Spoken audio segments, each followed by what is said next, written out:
तो हम आज का ये सत्र श्रीमद AC भक्तिवेदांत स्वामी श्रील प्रभुपाद को समर्पित करते हैं। वे इस्कॉन के संस्थापक आचार्य हैं। इसके बाद मैं अपने गुरु महाराज परम पूज्य गोपाल कृष्ण गोस्वामी महाराज और शिक्षा गुरु परम पूज्य राधानाथ स्वामी महाराज को भी प्रणाम करती हूँ। तो हम लोग भगवद गीता के अध्याय 3 पर हैं और हमने आपको बताया था जैसे कि जो पहले 6 अध्याय हैं कर्म योग के अंतर्गत आते हैं। तो इसमें से हमने पहले 2 अध्याय कर लिए हैं और अभी हम तीसरा अध्याय पढ़ रहे हैं जिसमें 43 श्लोक हैं। तो इस अध्याय को जो शीर्षक है वह है कर्मयोग और उसको हमने 5 अनुभागों में विभाजित किया था। ठीक है, तो अभी तक हम 3 अनुभाग इसके कर चुके हैं और चौथे अनुभाग के हमने 32 नंबर तक कर लिया था।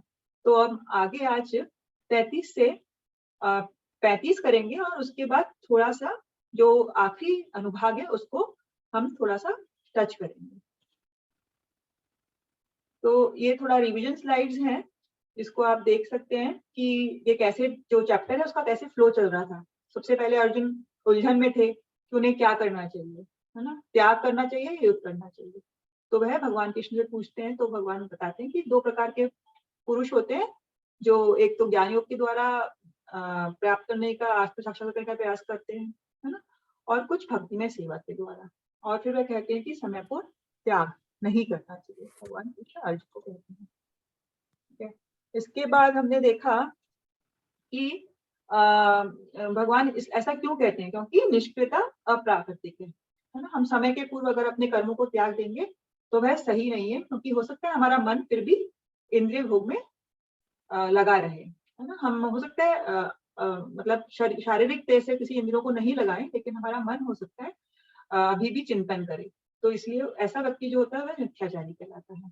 फिर कृष्ण भगवान ने मिथ्याचारी को निष्ठावान व्यक्ति से कंपेयर किया था कि जो निष्ठावान व्यक्ति है वह वश में करने का प्रयत्न करता है और बिना आसक्ति के कर्म योग करता है ना। और फिर भगवान कहते हैं कि हमें अपने नित्य कर्म करने चाहिए, क्योंकि कर्म न करने से कर्म करना श्रेष्ठ होता है, कर्म के बिना तो शरीर ही नहीं।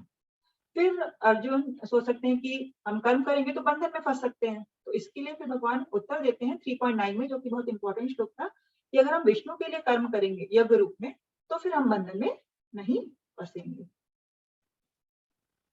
इसके बाद हमने देखा था कि यज्ञ रूप में कर्म करना है, तो भगवान ने फिर यज्ञ चक्र वगैरह के बारे में आपको बताया था कि क्योंकि हम बहुत कुछ उपयोग करते हैं भगवान का दिया हुआ, तो हमें फिर उस सभी को भगवान की सेवा में लगाना है, तो फिर हम चोर नहीं कहलाएंगे। जैसे कि उदाहरण के तौर पर हमें जो भी हम अन्न खाते हैं, भोजन खाते हैं, उसे हमें भगवान को अर्पित करना होगा, है ना। अगर हम ऐसा नहीं करेंगे, यज्ञ का पालन नहीं करेंगे, तो हमें पापी जीवन व्यतीत करते हैं। तो फिर हाँ उन्होंने बताया कि अच्छा ठीक है, अगर आत्म साक्षात्कारी है वह व्यक्ति तो उसको कोई कर्म करने की आवश्यकता नहीं है। तो भगवान इसके उत्तर में कहते हैं कि नहीं, हमें दूसरों को उदाहरण प्रस्तुत करने के लिए अपने कर्म करने चाहिए, कर्म फल से आसक्त हुए बिना, है ना।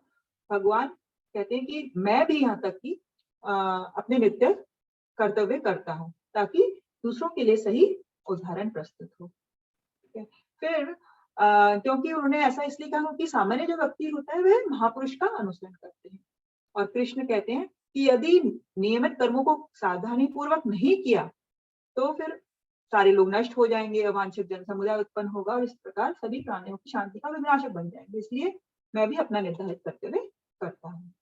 फिर हमने आखिरी जो सत्र था उसमें देखा कि कभी भी अज्ञानी को विचलित नहीं करना चाहिए, जो कि ज्ञान लेने के लिए अभी तैयार नहीं है। अगर हम उसे रोकेंगे अपने कर्मों को करने के लिए तो उसे अच्छा नहीं लगेगा। इससे अच्छा है कि उसको सेवा में लगा दिया जाए, कोई ना कोई छोटी छोटी सेवा उसे हम दे देंगे तो सेवा करने से धीरे धीरे उसका मन शुद्ध हो सकता है ना। और जो ज्ञानी व्यक्ति होता है क्योंकि स्वयं को कर्ता समझता है, इसलिए वह अपने आप को वह नहीं कर पाता, है ना। तो जो ज्ञानी व्यक्ति होता है वह तो कभी भी इंद्रिय तृप्ति में नहीं लगता, लेकिन जो अज्ञानी व्यक्ति होता है वह सोचता है कि मैं ही सब चीज का करता हूँ। तो हमने पिछली बार देखा था कि नहीं, सिर्फ हम ही करता नहीं है, प्रकृति के द्वारा भगवान हमसे कर्म करवाते हैं। तीनों चीज मिलके ही कोई कर्म हो सकता है। जैसे कि कुल्हाड़ी अकेले किसी वृक्ष को नहीं काट सकती। फिर हमने देखा कि भगवान ने 30 जो नंबर श्लोक का सर्व ये कि अपने कर्तव्य को कृष्ण पर निर्भर करके करो, मयि सर्वाणि कर्माणि तन्मय्याधात्म चेतसा। तो उसमें कहा था कि बिना किसी लाभ की आकांक्षा किए, बिना स्वामित्व के दावे से, आलस्य से रहित होकर युद्ध करना चाहिए। हमारे लिए क्या है कि हमें भी अपना नियत कर्तव्य करना चाहिए भगवान को समर्पित करते हुए। और फिर भगवान 31 और 32 में बताते हैं कि अगर मेरे आदेशों का पालन किया तो क्या होगा, नहीं किया तो क्या होगा। अगर आदेश का पालन करते हैं हम श्रद्धा पूर्वक तो हम बंधन से मुक्त हो सकते हैं, और अगर हम उनकी उपेक्षा करते हैं तो हम फिर क्या होगा, विसम्मत ज्ञान से रहित हो जाएंगे, दिग्भ्रमित हो जाएंगे और सिद्धि के प्रयासों में हम नष्ट हो जाएंगे। इसीलिए हमें भगवान के आदेशों की पालन करना चाहिए। तो यहाँ तक हमने पिछले सत्रों में कवर कर लिया था। अब आगे जो ये टॉपिक चल रहा है इसमें क्या है कि 17 से 35 के बीच में हमने कहा आदर्श प्रस्तुत करने के लिए हमें निष्काम कर्म योग करना है। तो 32-33 हम कर चुके थे। अब हम आज जो ये जो सेक्शन है उसमें देखा हमने कि 17 से 19 में भगवान क्या कहते हैं कि आत्म साक्षात्कारी के लिए कोई कार्य करने की जरूरत नहीं है, फिर भी वह कार्य करता है। फिर कार्य का सही उदाहरण प्रस्तुत करना, जैसे कि जनक महाराज है, युधिष्ठिर महाराज है, कृष्ण भगवान खुद है।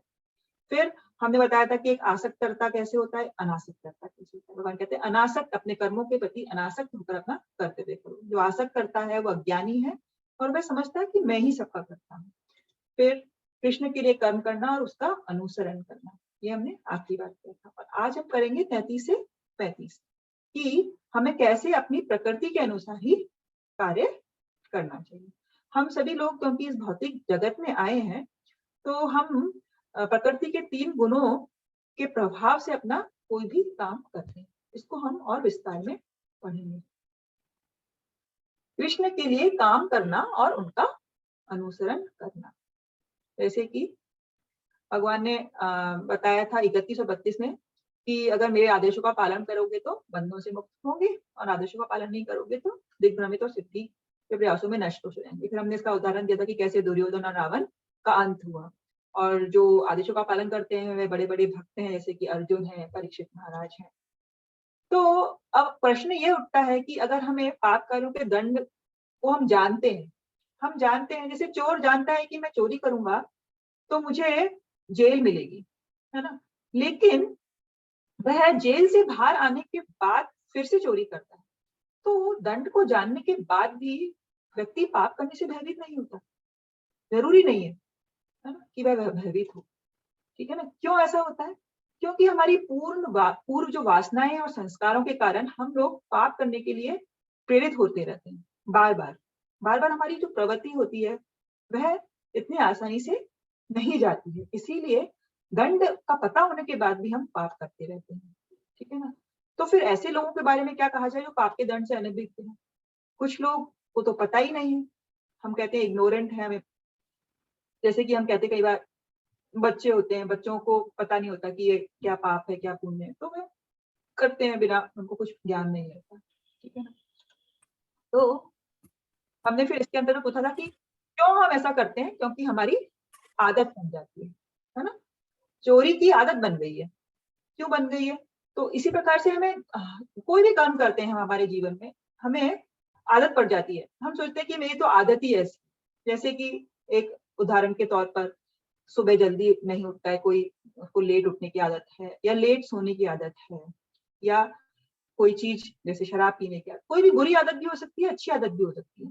तो आदत का बनना इस प्रकार से होता है, हमने आपको पिछली बार बताया था कि कोई भी हमारा विचार मन में आता है, विचार आने के बाद हम उस पर चिंतन करते हैं, है ना, और चिंतन करने के बाद हम उस कार्य को करते हैं।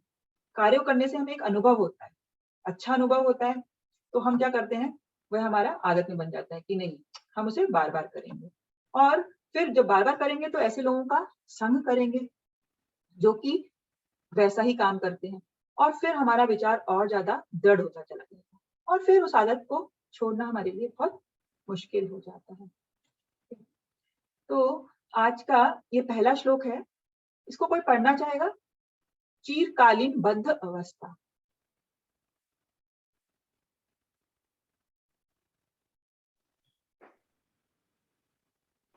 हाँ जी उमेश जी। सदसन् चेष्टते स्वस्याः प्रकृते ज्ञानवानपि प्रकृतिं यान्ति भूतानि निग्रह किम करिष्यति। ज्ञानी पुरुष भी अपनी प्रकृति के अनुसार कार्य करता है, क्योंकि सभी प्राणी तीनों गुणों से प्राप्त अपनी प्रकृति का ही अनुसरण करते हैं। भला दमन से क्या हो सकता है? भगवद गीता 3.33। हरे कृष्ण। हरे कृष्ण। तो चिरकालीन बद्ध अवस्था, सदृशम चेष्टते स्वस्या। सदृशम मतलब कि अपनी प्रकृति के अनुसार कार्य करता है ना। प्रकृति ज्ञानवान, विद्वान लोग भी अपनी प्रकृति के अनुसार कार्य करते हैं। प्रकृति यानी भूतानी, क्योंकि सभी प्राणी तीन गुणों से प्राप्त अपनी प्रकृति का अनुसरण करते हैं। निग्रह किम करिष्यति, दमन से क्या हो सकता है। तो हमने इसमें क्या है कि जब हम इस भौतिक जगत में जन्म लेते हैं तो हमने पहले भी ये डिस्कस किया है कि हम चार वर्णों के अनुसार, चार वर्ण होते हैं और चार आश्रम होते हैं। तो चार वर्ण इसमें बताए गए हैं, ब्राह्मण, क्षत्रिय, वैश्य और शूद्र, और इस तरह से चार आश्रम भी होते हैं, है ना। तो भगवान चौथे अध्याय में कहेंगे चातुर्वर्ण्यम मया शिष्टम गुण कर्म विभागश, मतलब ये चारों वर्ण मैंने बनाए और ये गुण और कर्म के अनुसार इनको मैंने विभाजित किया है। तो जो यहाँ जो प्रकृति शब्द आ रहा है उसका जो मतलब है वह इन वर्णों से लेकर, मतलब जैसे कि अगर हम प्रकृति से, अपने नेचर से हम बहुत ही शुद्ध रहते हैं, है ना, शुद्ध रहते हैं और सत्वगुण में रहते हैं, तो हम कहते हैं कि हम ब्राह्मण प्रकृति के हैं। किसी का ब्राह्मण कुल में मात्र जन्म लेने से हम नहीं कह सकते कि वह ब्राह्मण है। उसके गुणों के अनुसार हम कई बार कहते हैं कि ये ब्राह्मण जैसे कार्य कर रहा है, ये क्षत्रिय जैसे कार्य कर रहा है, ये वैश्य, है ना। तो कई बार ऐसे होता है कि जो बिजनेस क्लास फैमिली में भी आज के हम देखते हैं, कोई जन्म लेता है कोई, तो जरूरी नहीं है वो बिजनेस करे, हो सकता है वो जो कोई जॉब में चला जाए, कुछ और करे। तो आजकल ये जो विभाजन है वर्णों का वो इतना ज्यादा स्पष्ट नहीं है ना आज के भौतिक समाज में, लेकिन पहले ये बहुत ही स्पष्ट था विभाजन, है ना। पूर्व काल में जरूर से ब्राह्मण होते थे, कुछ क्षत्रिय होते थे, कुछ वैश्य होते थे, शूद्र होते थे, और वह अपने अपने इसमें वर्ण में रहकर अपना कर्तव्य करते थे, है ना। जैसे कि ब्राह्मण है, उसका क्या कार्य है कि वह दूसरों को शिक्षा देगा, खुद बहुत स्वच्छ रहेगा, है ना, और जो भी उसको दान मिलता है उस पर वह अपना जीवन गुजार करता है। क्षत्रिय होता है, उनका होता है कि वह रजोगुण में रहते हैं, है ना, और वह उनको क्रोध होना भी उनको अलाउड रहता है। ब्राह्मण को क्रोधित होना अलाउड नहीं होता नेचर के अनुसार। तो क्षत्रिय होता है, वह क्रोध नहीं करेगा तो वह युद्ध कैसे करेगा, है ना। इसी प्रकार से एक शूद्र है, उसको में सिर्फ काम करने का उसको एक वह रहता है, उसको हम कहेंगे शूद्र को कि तू साफ सुथरा रहे, तो वह नहीं रह पाएगा, है ना, क्योंकि उसने अपनी प्रकृति इस प्रकार से अर्जित करी है भौतिक इस जगत के संसर्ग में, माया के संसर्ग में आते उसकी प्रकृति की वह साफ सुथरा नहीं रह सकता, ठीक है ना। तो इसलिए इस श्लोक में भगवान क्या कह रहे हैं कि ज्ञानी पुरुष भी अपनी प्रकृति के अनुसार कार्य करते हैं। कोई कितना ही बड़ा ज्ञानवान नहीं हो जाए, कोई जैसे ज्ञानी के लिए हम कह सकते हैं कि कोई विद्वान है ना, तथाकथित कोई विद्वान व्यक्ति है और वह अपने आप को, उसको पता है कि क्या क्या क्या है, कि मैं आत्मा हूँ, मैं शरीर नहीं हूँ, और इस प्रकार तथाकथित ज्ञानवान होने के बाद भी क्या होता है कि वह लोग अपनी प्रकृति के अनुसार ही कार्य करते हैं, क्योंकि हमें तीन गुणों से कुछ प्रकृति प्राप्त होती है और हम उससे निकल पाना मुश्किल होता है, क्योंकि दीर्घ समय से, बहुत लंबे समय से हम इन प्रकृति के गुणों के प्रभाव में कार्य करते आए। हम बद्ध जीव हैं, हम इतने लंबे जन्मों से अलग अलग जन्म जो हम ले रहे हैं, तो हम बहुत समय से प्रकृति के गुणों के प्रभाव में अपना कार्य कर रहे हैं, इसलिए हम बंधे हुए हैं, है ना।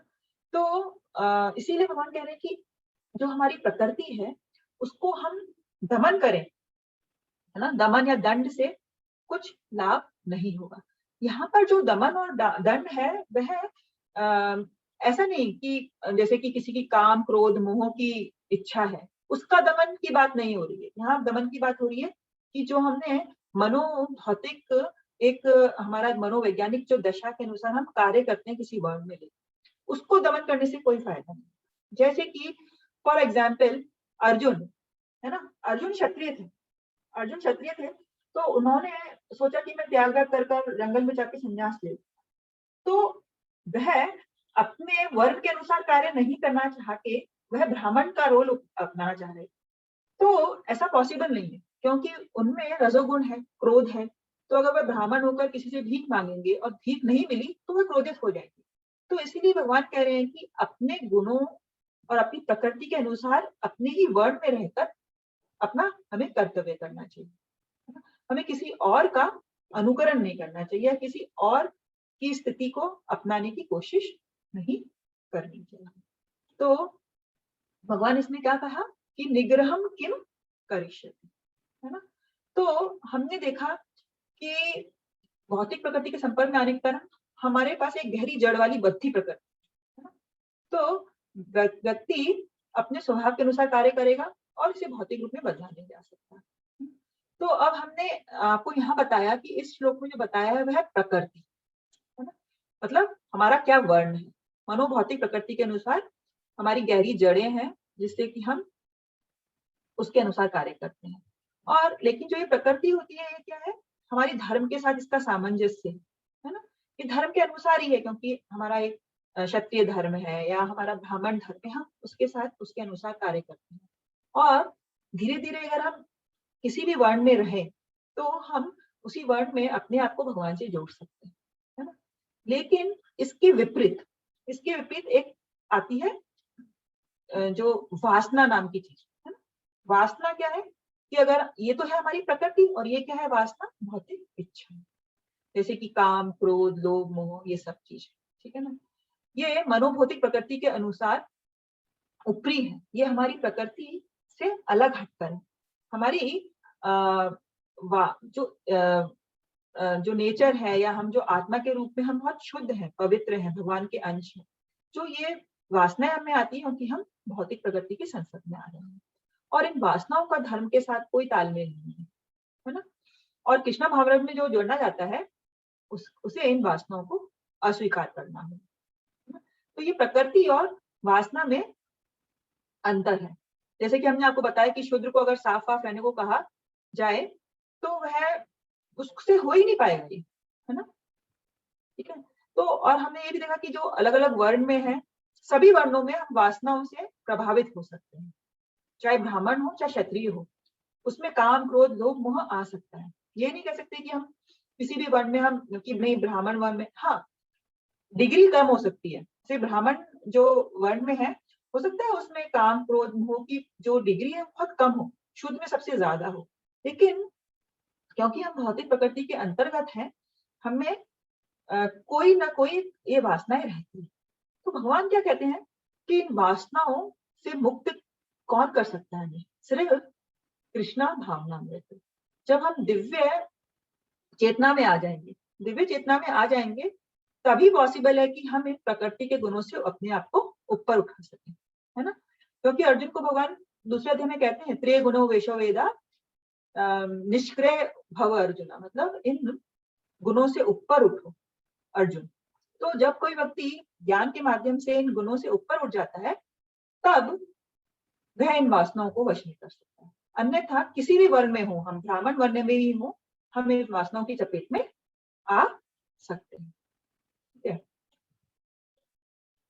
और जब हम कोई सेवा करते हैं, ठीक है, किसी भी वर्ण में रहकर, तो हमारी सेवा ऐसी होनी चाहिए जो कि हमें आंतरिक सेटिस्फेक्शन दे, खुशी दे, है ना। और हम हमारे वर्ण के अनुसार वो सेवा करें। कई बार क्या होता है कि हम सोचते हैं कि अगर जो मेरी नेचर है, मेरी प्रकृति है, उससे हटकर मैं काम में करूंगा या सेवा करूंगा तो ही मेरा समर्पण नजर आएगा दूसरों को। जैसे हम कहते हैं कि हमें कृष्णा कॉन्शियस डिवोटीज हैं, हमें अलग अलग सेवाएं मिलती हैं, है ना। कोई खाना बनाने में अच्छा है, कोई बुक डिस्ट्रीब्यूट करने में अच्छा है, कोई एडमिनिस्ट्रेशन में अच्छा होता है ना। अब एडमिनिस्ट्रेशन करने वाला सोचे कि नहीं मैं भी खाना बनाऊंगा, है ना, क्योंकि वो मैं नहीं कर सकता, लेकिन मैं करके दिखाऊंगा, तभी मेरा समर्पण होगा भगवान के प्रति, है ना। तभी भगवान खुश होंगे कि जो मेरा नेचर नहीं है वो है सर्विस भी मैंने किया। नहीं, ऐसा नहीं हो सकता। जो हमारी प्रकृति है उसके अनुसार हमें कोई भी अपनी जो प्रकृति को हमें भगवान की सेवा में लगाना, तो फिर वह सेवा कहलाएगी, क्योंकि उससे हमें खुशी भी मिलेगी और हम उसको आसानी से कर पाएंगे। नहीं तो हम हमारी लाइफ मिजरेबल हो सकती है। इसलिए सेवा में भी हमें ध्यान रखना चाहिए कि हमारी प्रकृति के अनुसार हमें कोई ना कोई सेवा लेनी चाहिए, ठीक है ना। इसके परपोर्ट में प्रभुपाद तात्पर्य में कहते हैं, कोई पढ़ेगा इसको? लीना जी आप पढ़ेंगी?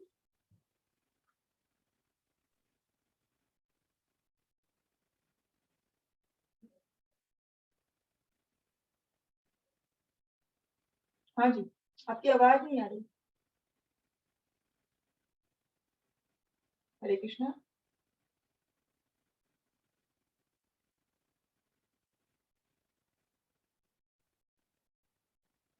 रेणु जी आप पढ़ेंगी? हाँ जी, पढ़ती हूँ मैं। हाँ जी। कृष्ण भावनामृत के दिव्य पद पर स्थित हुए बिना प्रकृति के गुणों के प्रभाव से मुक्त नहीं हुआ जा सकता, जैसा कि स्वयं भगवान ने 7वें अध्याय में 7:14 कहा है। धन्यवाद। तो हरे कृष्ण। हरे कृष्ण।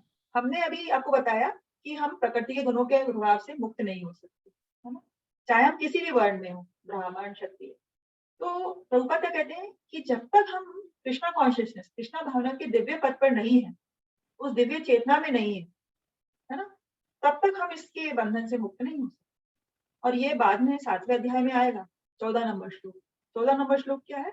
देवीम देवीम प्रकृतिम देवी हईशा गुणमयी मम माया दुरत्तया, है ना। तो उसमें है कि जो देवी है ये मेरी माया है ना, इससे बाहर पाना बहुत मुश्किल है जब तक हम भगवान की शरण में नहीं आएंगे, है ना। माया मिताम तरंती के, तब तक इससे हम बचकर नहीं निकल सकते। तो हमें भगवान की शरणागत होने के बाद ही या कृष्णा भावनावित में आने के बाद ही हम इस प्रकृति के गुणों से अपने आप को मुक्त कर सकते हैं। फिर इसी के परपोर्ट में भगवान कहते हैं कि मतरूपाल कहते हैं कि हमें पूर्णतः कृष्णा भावनावित हुए बिना नित्य कर्मों का परित्याग नहीं करना चाहिए। हमने आपको पहले ही बताया है ना कि अगर हम एकदम से सहसा अपने कर्तव्य को त्याग दें और कृत्रिम अध्यात्मा में बन जाएं तो ये सही नहीं है ना। प्रभुपाद कह रहे हैं कि यथास्थिति में रहकर श्रेष्ठ परीक्षण के अंतर्गत, मतलब अपनी गुरु के जो शिक्षाएं हैं उनका पालन करते हुए हमें कृष्णा भावना प्राप्त करने का प्रयत्न करना चाहिए, और इसी प्रकार कृष्ण की माया के बंधन से मुक्त हुआ जा सकता है, अन्यथा नहीं। तो प्रभुपाद बार बार ये कहते हैं कि सिर्फ कृष्णा कॉन्शियसनेस ही ऐसी चीज है जो हमें इन प्रकृति के गुणों के प्रभाव से मुक्त कर सकती है, और कोई इसका सॉल्यूशन नहीं है। फिर ये अगला श्लोक है 34 नंबर, क्रमिक शुद्धिकरण। कोई श्लोक को पढ़ना चाहेगा?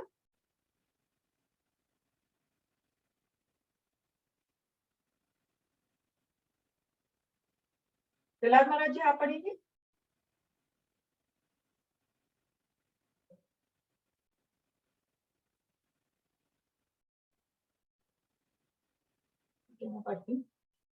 इंद्र से इंद्रियार्थत्वे राग द्वेषो व्यवस्थितो तयोर्न वंश आगच्छतो हयस्य परिपंथिनो। प्रत्येक इंद्रिय तथा उसके विषय से संबंधित राग द्वेष को व्यवस्थित करने के नियम होते हैं। मनुष्य को ऐसे राग तथा द्वेष से वशीभूत नहीं होना चाहिए, क्योंकि ये आत्म साक्षात्कार के मार्ग में रोधक है। तो इसके अगले श्लोक में भगवान क्या कह रहे हैं कि क्रमिक शुद्धिकरण करना चाहिए। फिर से वही है कि हमें सहसा अपने कर्तव्य को नहीं त्यागना चाहिए, है ना, क्योंकि जब इंद्रिय और इंद्रिय विषय है तो राग और द्वेष भी होगा, और जब राग द्वेष होगा तो हमें उसे नियमित करना होगा, उसको व्यवस्थित करना होगा, नियमों के अनुसार चलना होगा। जैसे कि हमने आपको पहले ही बताया कि 4 नियम होते हैं।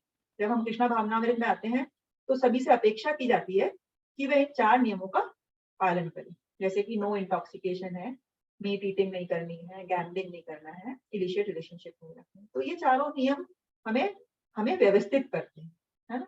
तो भगवान क्या कह रहे हैं कि हमें ऐसे राग तथा द्वेष के वश में नहीं आना होगा, क्योंकि ये राग और द्वेष आत्म साक्षात्कार के मार्ग में सबसे बड़े अवरोधक हैं, है ना?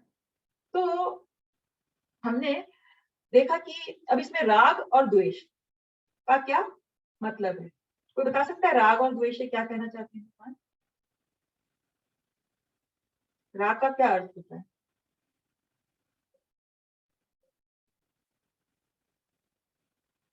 राग मतलब वो अटैचमेंट, है ना? हमें जब हम कोई इंद्रिय भोग करते हैं, इंद्रिय विषय पर चिंतन करते हैं, तो हमें उससे अटैचमेंट हो जाता है, तो वह कहलाता है राग। फिर द्वेष क्या है? अगर हमें कोई इंद्रिय भोग करने से रोके, हम तो करना चाहते हैं, कोई हमें रोक रहा है, जैसे कोई साधु व्यक्ति है, कोई भक्त है, आकर हमें कहता है कि ये अनियमित इंद्रिय भोग मत करो, तो फिर हमें उस जो आदमी है या जो चीज है जो हमें रोक रही है, उसके प्रति हमें द्वेष हो जाता है ना? तो ये राग और द्वेष, अटैचमेंट और हेट्रेड, ये चलता रहता है। तो भगवान क्या कह रहे हैं कि हमें इसके वश में नहीं आना है, राग और द्वेष के, क्योंकि हमें आत्मशास्त्र के मार्ग में नहीं ले जाएगा।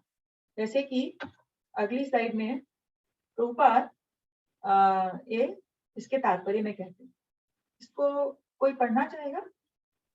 हाँ माता जी, मैं पढ़ती हूँ। हाँ जी पढ़िए।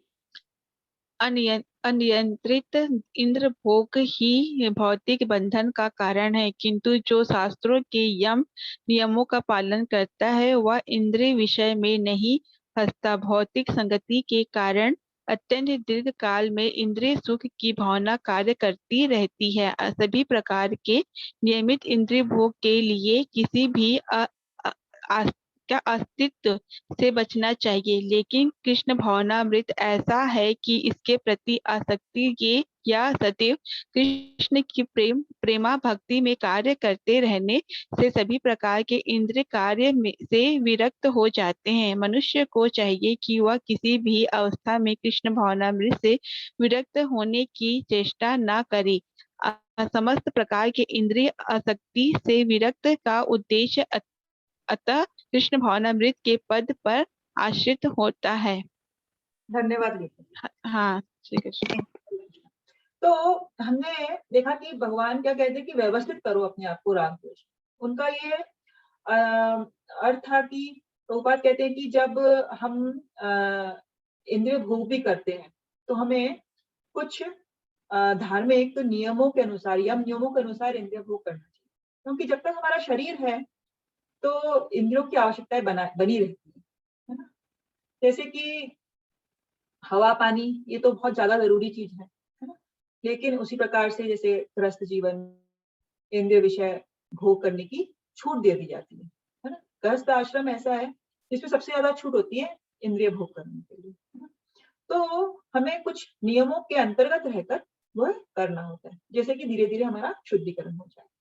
लेकिन हम ये सोचने लगे कि अगर हम नियमित इंद्रिय तृप्ति कर रहे हैं तो कोई बात नहीं, वह अच्छा है ना? लेकिन प्रभुपाद क्या कह रहे हैं कि नियमित इंद्रिय तृप्ति करते करते भी, है ना, एक्सीडेंट होने की संभावना है। एक्सीडेंट मतलब हम गिर सकते हैं, है ना? क्योंकि हमें नियमित इंद्रिय तृप्ति के प्रति भी अपनी आसक्ति को धीरे धीरे छोड़ना होगा। हम रेगुलेटेड सेंस एंजॉयमेंट करेंगे तो उसके प्रति भी हमें अटैचमेंट नहीं रखना। भगवान कह रहे हैं उससे भी विरक्त होना होगा। क्यों? क्योंकि रॉयल रोड पे भी एक्सीडेंट होने की संभावना होती है। प्रभुपाद कहते हैं कि राजमार्ग में भी घटना हो सकती है। इसीलिए अगर हम नियमित इंद्रिय तृप्ति को अत्यधिक करते रहें तो फिर हम भगवंतन से नहीं कर सकते। तो धीरे धीरे हमें इस नियमित इंद्रिय तृप्ति की आसक्ति से भी अपने आप को ऊपर उठाना है। और वह कैसे पॉसिबल है? इसमें प्रभुपाद कह रहे हैं कि कृष्ण की प्रेमा भक्ति से। तो अगर हम धीरे धीरे इस नियमित इंद्रिय तृप्ति की आसक्ति को कम करें और उस आसक्ति को, हमारे सेंसेस को भगवान की सेवा में लगाएं, तो ये नीचे होता जाएगा। जैसे कि एक पुराने जमाने में टेप होती थी ना, रोल होता था, 2 टेप होती थी, एक रोल छोटा होता जाता था, एक बड़ा होता जाता था। इस तरह से चलते थे रेडियो या टेप, जो पहले गाने वगैरह। जैसे जैसे गाना होता था तो एक टेप खाली होती थी। तो जब हम इस इंद्रिय तृप्ति की टेप को कम करेंगे तो अपने आप ही कृष्ण की प्रेम भक्ति वाली टेप हमारी बढ़ती चली जाएगी, है ना। तो मनुष्य को चाहिए कि वह किसी भी अवस्था में कृष्णा भावनामृत से विरक्त होने की चेष्टा ना करे, है ना। इसी प्रकार से हमें इन सभी रेगुलेशंस को फॉलो करना है, धीरे धीरे अपने आप को क्रमिक शुद्धिकरण करना है और हमारी डिवोशन सर्विस को बढ़ाना है। इसी प्रकार से यही एक रास्ता है जिससे कि हम इस इंद्रिय भोग की वासना से बच सकते हैं। फिर अगले श्लोक में भगवान कह रहे हैं कि अपने कर्तव्य को करें, दूसरों का अनुकरण ना करें। रेणु जी आप पढ़ेंगे इसको? जी बिल्कुल पढ़ रही हूँ। अपने नियत कर्मों को दोषपूर्ण ढंग से संपन्न करना भी अन्य के कर्मों को भली भांति करने से श्रेयस्कर है। स्वकीय कर्मों को करते हुए मरना पराये कर्मों में प्रवृत्त होने की अपेक्षा श्रेयस्कर है, क्योंकि अन्य किसी के मार्ग का अनुसरण भयावह होता है। धन्यवाद। तो अब क्या कह रहे हैं भगवान कि अपने नियमित कर्मों को दोषपूर्ण ढंग से संपन्न करना भी अन्य के कर्मों को भलीभांति करने से श्रेष्ठ है। स्वकीय कर्मों को करते हुए मरना प्राय कर्मों में प्रवृत्त होने की श्रेष्ठता अपेक्षा श्रेष्ठ है, क्योंकि अन्य किसी का मार्ग का अनुसरण भयावह है। अब नियत कर्म, यहाँ पे जो शब्द आया है, नियत कर्म क्या होते हैं? नियत कर्म हो सकते हैं हमारे भौतिक कर्म भी हो सकते हैं और एक होते हैं आध्यात्मिक कर्म। पहले भी हम आपको बताया कि हमारे जो नियत कर्म होते हैं वे भौतिक हो सकते हैं या आध्यात्मिक होते हैं। भौतिक कर्म तो जैसे कि हम गृहस्थाश्रम में है तो हमें अगर कमाना है पैसा, एक घर हाउस वाइफ है तो उसे अपने बच्चों का ध्यान रखना है, कुकिंग करना है, तो वह हमारी नियत कर्म हो गए, है ना। हमारे नेचर के अनुसार या हमारी मनो भौतिक स्थिति के कारण के अनुसार हमारे नियत कर्म। और हमारी कुछ आध्यात्मिक कर्म भी होते हैं जो कि गुरु के निर्देशन में हमें कुछ भगवान की सेवा में करने, वे हमारे आध्यात्मिक कर्म, ठीक है ना। तो इस प्रकार से दो प्रकार के कर्म होते हैं। लेकिन कोई से भी कर्म हो, है ना, हमें अपने ही कर्मों से चिपक के रहना चाहिए। किसी दूसरों के कर्म को अनुसरण करने का, कॉपी करने की प्रयास नहीं करनी चाहिए। इसको कैसे हम उदाहरण से समझा सकते हैं, जैसे कि अर्जुन के उदाहरण से समझा सकते हैं। अर्जुन क्षत्रिय है, ठीक है ना। अर्जुन क्षत्रिय रहकर युद्ध कर कर अगर मरता भी है, जैसे कि अपने कर्म करते हुए मरना अधिक श्रेष्ठ है, क्योंकि भगवान ने कहा कि अगर तुम संन्यास लेके या जंगल में चले जाओगे युद्ध छोड़ के तो सब लोग तुम्हारा मजाक उड़ाएंगे, तो वह सही नहीं है ना। तो हमें किसी और का मार्ग का अनुसरण नहीं करना चाहिए, अपना ही कर्म करना चाहिए, चाहे उसमें हम उसे ढंग से कर पाए या नहीं, तो हमारे लिए बेहतर है।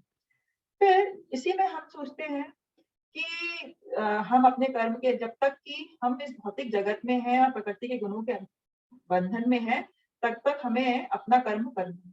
लेकिन इसी में प्रभुपाद फिर उदाहरण देते हैं कि जो लोग दिव्य चेतना में हैं, जो ट्रांसीडेंटल लोग हैं, डिवाइन लोग हैं या भक्त हैं, उनके लिए ये प्रकृति के गुणों काम नहीं करते, है ना। वह अपने वर्ण को छोड़कर दूसरे वर्ण का कार्य भी कर सकते हैं, क्योंकि वे दिव्य चेतना में। उदाहरण के तौर पर हमने देखा कि परशुराम जो थे वह ब्राह्मण थे, है ना। ब्राह्मण थे, लेकिन उन्होंने जब जरूरत पड़ी जब, तो उन्होंने 21 बार पूरे क्षत्रियों को मारा था, है ना। तो उन्होंने क्षत्रिय का फिर रोल अपनाया था। तो ये उदाहरण है, क्योंकि वह भगवान के भक्त हैं और वे दिव्य स्तर पर है, तो वो ऐसा कर सकते, लेकिन हम लोग ऐसा नहीं कर सकते। और दूसरे उदाहरण पे हम देखते हैं विश्वामित्र मुनि। विश्वामित्र मुनि एक राजा थे, है ना। वह क्षत्रिय थे, लेकिन बाद में उन्होंने एक ब्राह्मण का पद, वह राज ऋषि बने। तो इस प्रकार से, क्योंकि ये भक्त हैं और ये बहुत ऊंचे स्तर पर है, वह ये लोग कर सकते हैं। लेकिन भगवान हम जैसे लोगों को कह रहे हैं कि हमें अपने प्रकृति के गुणों के अनुसार अपने कर्म करने चाहिए, और ऐसा करते हुए हम मरना भी किसी और के मार्ग का अनुसरण करने से ज्यादा भयावह होता है। तो हमें ऐसा नहीं करना चाहिए, अपनी प्रकृति के अनुसार कार्य करना। तो ये इसका सारांश है। इन तीनों श्लोक का जो 33 से 35 हमने आपको समझाए, उसका सारांश है कि भौतिक प्रकृति के संपर्क में आने के कारण हमारे पास एक गहरी जड़ वाली व्रत प्रकृति हो गई है, ठीक है ना। प्रत्येक इंद्रिय तथा उसके विषय से संबंधित राग द्वेष को हमें व्यवस्थित करना होगा। ऐसा नहीं करेंगे तो हम आत्म साक्षात्कार नहीं कर पाएंगे, है ना। और भौतिक कर्तव्य प्रकृति की मनोभौतिक स्थितियों के अनुसार होते हैं, भौतिक प्रकृति के 3 गुणों के तहत होते हैं। और जो आध्यात्मिक कर्तव्य होते हैं वो भगवान की सेवा के लिए गुरु के आदेश अनुसार होते हैं। और चाहे हमारे कर्तव्य भौतिक हो या आध्यात्मिक, हमें अपने निर्धारित कर्तव्यों को करते रहना चाहिए, किसी और का अनुसरण नहीं करना चाहिए। और भक्ति अभ्यास के माध्यम से हृदय की सफाई एक क्रमिक प्रकृति है, अचानक से हमें कभी भी कुछ अपना नहीं त्यागना चाहिए। ठीक है। और फिर जब कोई भौतिक प्रकृति गुणों से परे हो जाता है, जैसे कि विश्वामित्र मुनि और परशुराम का हमने एग्जाम्पल दिया, तो वह आध्यात्मिक गुरु के निर्देशन में कुछ भी और सब कुछ कर सकता है, जैसे कि विश्वामित्र है और परशुराम। तो इस प्रकार से ये टॉपिक खत्म हो। अब दूसरा जो सेक्शन है वह है 36 से 43। यह इस अध्याय का आखिरी सेक्शन है, ठीक है ना।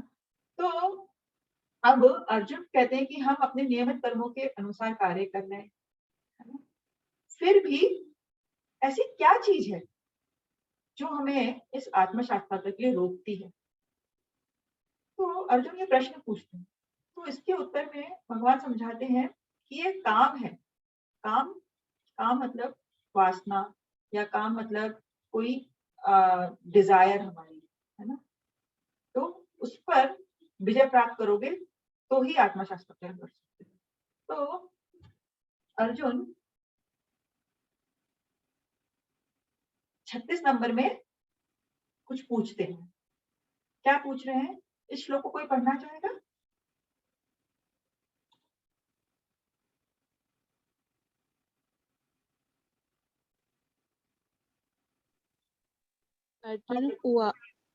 अर्जुन उवाच अथ केन प्रयुक्तोऽष्ट पापं चरित पुष्पम अनिच्छ नहीं आता चरण अनिच्छन्द वाष्णोय बलादि नियोजितम। अर्जुन ने कहा, हे वैष्णवंशी मनुष्य न चाहते हुए भी पाप कर्मों के लिए प्रेरित क्यों होते हैं? ऐसा लगता है कि उसे बलपूर्वक उसमें लगाया जा रहा हो। हरे कृष्ण। हरे कृष्ण। तो अर्जुन अब प्रश्न पूछते हैं, अथ केन प्रयुक्तोऽयम्, ऐसा क्या है, केन क्या है, ठीक है ना, जो हमें प्रेरित करता है। किसके लिए? पुरुष को पाप करने के लिए। पापम चरति पुरुष को पाप करने के लिए। अनिच्छन अपि वाष्णे, वाष्णे मतलब वाष्णे कृष्ण भगवान के लिए कह रहे हैं अर्जुन।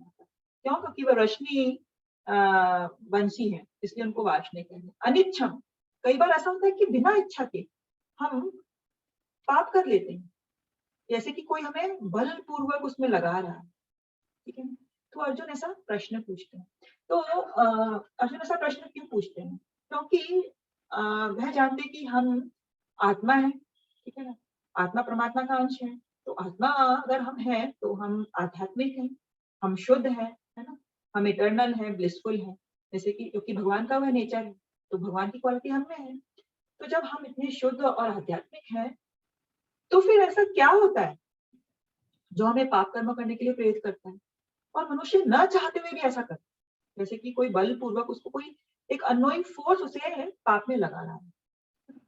तो इसमें क्या है, हम शुद्ध हैं, हमारी आत्मा शुद्ध है, लेकिन क्योंकि हम इस भौतिक प्रकृति के माया के संसर्ग में आ गए हैं, ठीक है, माया के कांटेक्ट में आने के कारण हमारी जो ये प्रकृति है वह दूषित हो जाती है।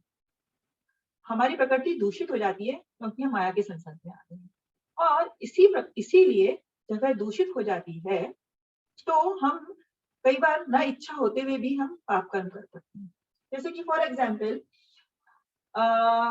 हम कह सकते हैं, जैसे कि किसी को बहुत ज्यादा खाने की आदत होती है, या कोई शराब पीने की आदत होती है, वो बहुत अत्यधिक खाता है।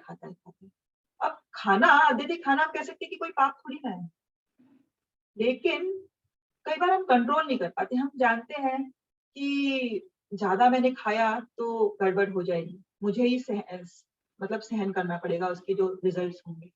लेकिन उस पर्टिकुलर मूवमेंट पे हमारी कॉन्शियसनेस है कि ये गलत है ना, हम जानते हैं, लेकिन उस पर्टिकुलर मोमेंट पे हम अपने आप को कंट्रोल नहीं कर पाते हैं और वह कार्य हम करते रहते हैं। कई बार ज्यादा खाना, या जैसे शराब पीने का एग्जाम्पल सबसे इजी। जब हम अच्छी कॉन्शियसनेस में होते हैं, जब हम शराब नहीं पी होते हैं, सुबह उठेंगे, सुबह उठ के हम सोचते हैं कि अब मैं ये नहीं करूंगा, ये गलत काम, उसे पता है ये गलत काम है और ये पाप कर्म है, ये नहीं करूँ। लेकिन जब उसको बॉटल दिखेगी सामने या उसको अपने जैसे लोग दिखेंगे, तो फिर वह अपने आप को वश में नहीं कर पाता। जैसे कि कोई बलपूर्वक उसकी कॉन्शियसनेस को वह काम करने के लिए प्रेरित कर रहा है। ऐसा क्यों होता है? इसका जवाब है क्योंकि हमें लत पड़ जाती है, हम एडिक्शन में आ जाते हैं, है ना? कभी-कभी जीव कोई पाप नहीं करना चाहता।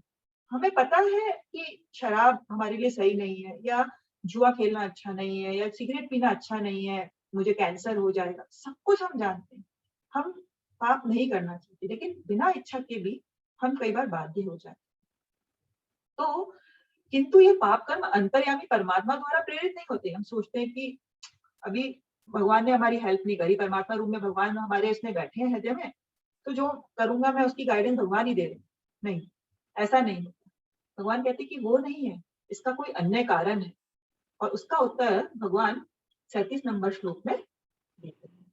क्या एग्जाम्पल देते हैं कि काम भौतिक उलझाव का कारण बनती है। ये बहुत इंपॉर्टेंट श्लोक है, इसको कोई पढ़ना चाहेगा? हाँ जी, प्रहलाद महाराज जी आप।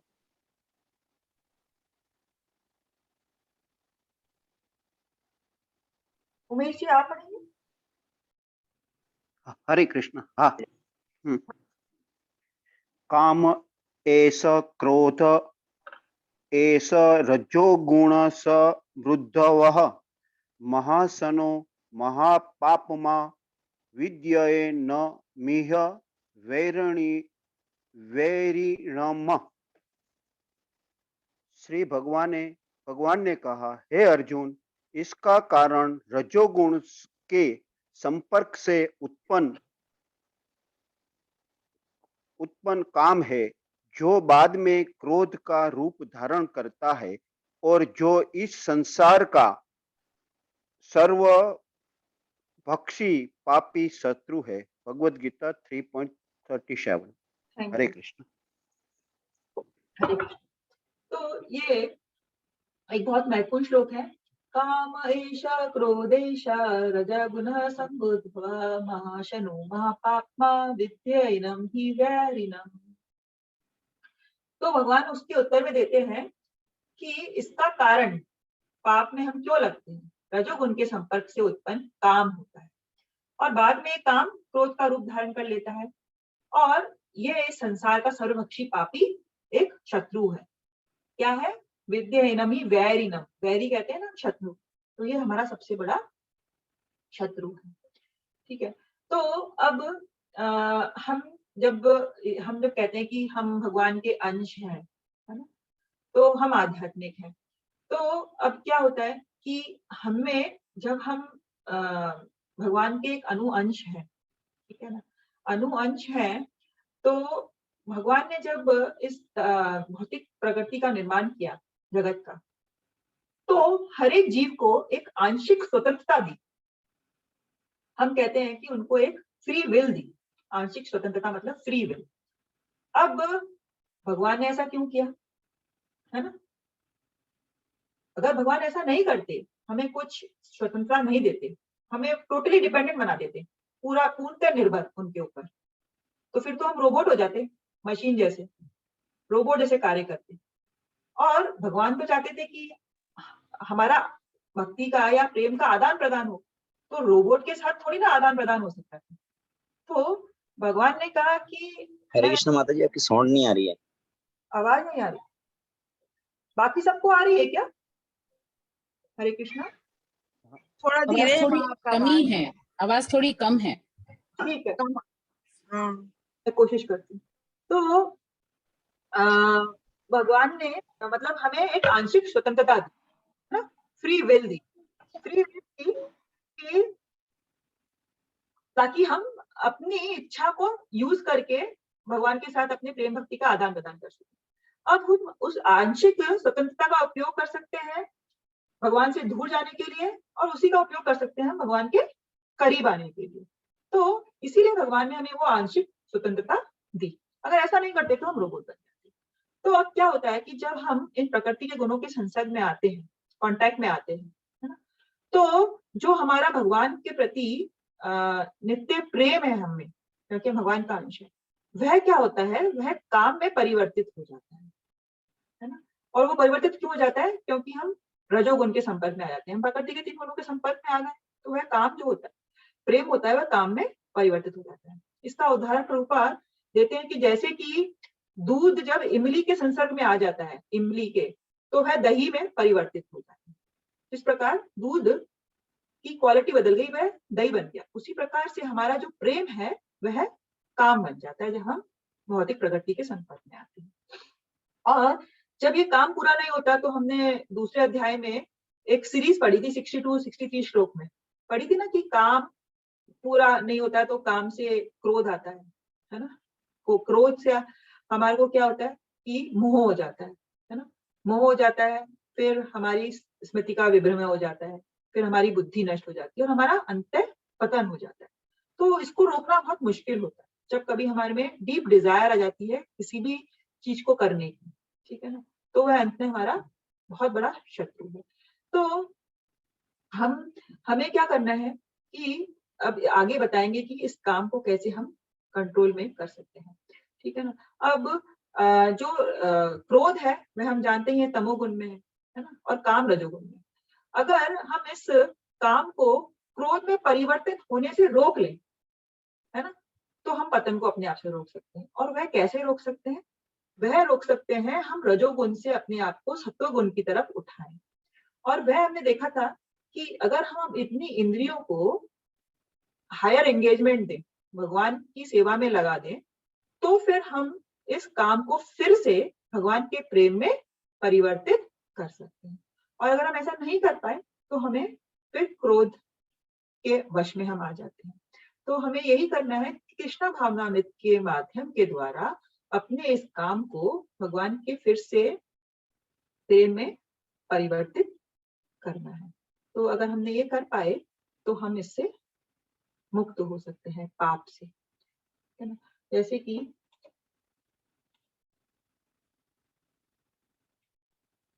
कृष्ण के लिए प्रेम, ठीक है ना, भौतिक संस्कार में रजोगुण की विधा के संयोग से, तो ये काम में परिवर्तित हुआ। काम जब असंतुष्ट हुआ तो क्रोध हुआ, क्रोध से भ्रम होता है और फिर हमारा पतन होता है। ये हमने आपको पहले भी बताया। फिर भगवान प्रभुपाद इसमें क्या कहते हैं कि अपने नित्य वर्तमान चिदानंद के लिए भगवान को अपने आप को अनेक रूपों में विस्तारित कर लिया और जीवात्मा उनके चिदानंद के अंश। हमने आपको बताया है कि हम लोग सब भगवान के अंश हैं और हमारा वास्तविक स्वरूप चिदानंद है, सच्चिदानंद है। तो हमें जो आंशिक स्वतंत्रता दी है भगवान ने, उसका उपयोग हमें भगवान की सेवा में करना है। अब हर किसी का गुण है और भगवान ने कह रहे हैं इसमें कि अपना जो भी तुम्हारा गुण है उसको भगवान की सेवा में लगा। फिर प्रभुपाद इसको एक उदाहरण से इसके तात्पर्य में बताते हैं। वह उदाहरण देते हैं हनुमान जी का। आपको पता है कि हनुमान जी जब क्रोधित हो गए थे तो उन्होंने रावण की पूरी लंका जला दी, लेकिन ऐसा कर कर उन्होंने क्या किया, वह तो भगवान के महान भक्त बन गए। उन्होंने ऐसा कार्य राम भगवान के लिए किया था। तो यहाँ पर उन्होंने अपने क्रोध को भगवान की सेवा में लगाया, ठीक है ना। उसी प्रकार से जैसे कि हमने आपको बताया, अर्जुन का भी उदाहरण ले सकते हैं। अर्जुन को भगवान ने प्रेरित किया कि तुम्हें जो ये दुर्योधन पार्टी पर क्रोध है, मैं खुद चाहता हूं कि इन सबका विनाश हो, तो तुम युद्ध करके अपने क्रोध को प्रकट करो, ना कि उसको दबाओ और ना कि त्याग करो, ब्राह्मण मत बनो, है ना। और क्रोध को जब तुम मेरी सेवा में लगा दोगे तो वह मेरे प्रेम में परिवर्तित हो जाएगा, ठीक है ना। तो अतः काम तथा क्रोध कृष्णा भाव में प्रयुक्त होने पर हमारे शत्रु नहीं रहेंगे, वे हमारे मित्र बन जाएंगे। तो हमें भी ये प्रयास करना चाहिए कि जो भी हमारी नेचर है, टेंडेंसी है, उसको हम भगवान की सेवा में कैसे लगाएं। जैसे कि किसी में टेंडेंसी होती है नेचुरल कि वह एडमिनिस्ट्रेशन में बहुत अच्छा होता है, मैनेजमेंट बहुत अच्छा करता है, ठीक है ना, रजोगुण है वह, मैनेजमेंट जो भी करते हैं क्षत्रिय लोग हैं तो वह रजोगुण के अंतर्गत आते हैं। तो वह भगवान की ऐसी सेवा ले सकते हैं, क्योंकि भगवान का जो सेवा है उसमें मैनेजमेंट भी एक अंग है, तो उन्हें मैनेजमेंट की सेवा लेनी चाहिए, है ना? इस प्रकार से अगर हमें टेंडेंसी कि हम छोटा-मोटा काम अच्छे से कर सकते हैं, मंदिर की सफाई है, झाड़ू लगाना है, तो वह हमारी टेंडेंसी है, तो हमें अपने आप को उस सेवा में लगाना चाहिए। तो जो भी हमारी टेंडेंसी है उसको हम भगवान की सेवा में लगाएँगे, तो फिर हमारे ये काम क्रोध भी हमारे मित्र बन जाएँगे। तो आज का सत्र यहीं समाप्त होता है। आप में से किसी का कोई प्रश्न है तो पूछ सकते हैं।